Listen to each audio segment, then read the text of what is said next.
নমস্কার বন্ধুরা, তোমরা সবাই কেমন আছো? আশা করি ভালো আছো। তো দেখো, এখানে আমি মাছের ডিম নিয়ে নিয়েছি, একটুখানি নিয়ে এটাকে ভালো করে ধুয়ে পরিষ্কার করে রেখেছি। তো আমি মাছের ডিমের মধ্যে আগে থেকে পেঁয়াজ আর বেসন মিশিয়ে রেখেছিলাম। এবারে আমি এর মধ্যে দিচ্ছি আদা, রসুন, কাঁচা লঙ্কা, টমেটো পেস্ট, এগুলোকে দিয়ে ভালো করে একসঙ্গে মিশিয়ে নিচ্ছি।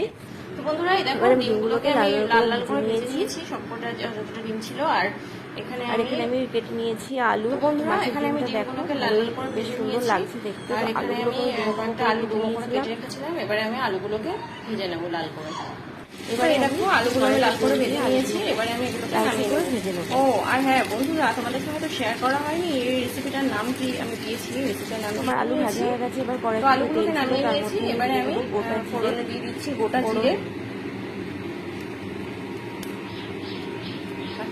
পেঁয়াজগুলো আমি হালকা লাল করে ভেজে নিয়েছি, খুব বেশি লাল করে ভাজিনি। তো এবার আমি যে মশলাটা করে রেখেছিলাম আদা, রসুন, টমেটো, লঙ্কা, এবারে আমি পেঁয়াজ যে মশলাটা তো মশলাটা কষানো হয়ে গেছে, মশলা থেকে তেল ছেড়ে দিয়েছে। এবারে আমি যে আলু আর ডিমটা এবারে আমি আলু আর ডিমটাকে এর মধ্যে দিয়ে দিচ্ছি।